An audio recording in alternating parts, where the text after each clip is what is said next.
ना संतोष प्रधान आमर पात्र पंचायत सपंग्राम कहते निर्वाचन प्रसंग में कौन कहे पात्रपुर ब्लॉक रे केमती चलती पात्र ब्लॉक रे तो ये जो गला निर्वाचन रे बीजेपी एटा को हाथी ब्लॉक रो किंतु से खाली मिछ प्रचार ही कर पानी ना स्कूल रे शिक्षक ना मेडिकल डॉक्टर ना ये सब मिछ प्रचार हो किंतु आपण देखिए जानतु आपण सीधा जीरो ये को जिबे मेडिकल जिबे स्कूल जिबे पात्र पंचायत बुलिए सबु जगह पानी सुविधा अच्छी बर्तमान मुकुंदपुर भी Megha project already start Holani से टांक बस सारानी बर्तमान 5T द्वारा स्कूल रे रूपांतरण हो गलानी पिला बहुत इच्छा प्रकाश कर प्राइवेट स्कूल न जाकि गवर्नमेंट स्कूल जाऊँच किसी द्विमत ना ये बीजेपी खाली मिछ प्रचार दूसरी आउ कि नहीं ये उषा देवी 25 वर्ष शासन कर नंबर 1 माने बहुत सुंदर कर कि ये ना एथर बीजेडी ही बीजेडी आप देखिए काली आमर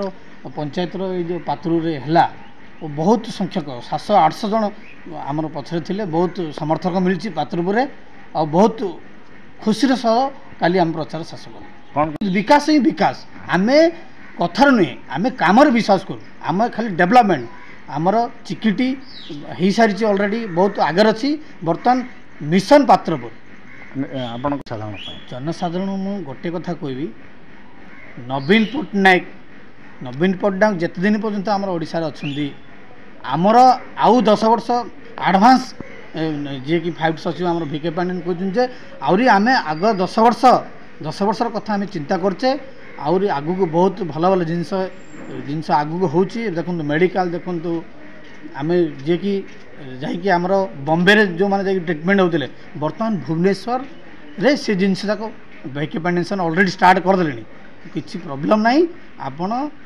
जनसाधारण मु गोटे हूँ यथर शंख चिन्ह भोट दिंतु पुणी थे षष्ठ थर नवीन पट्टनायक को मुख्यमंत्री।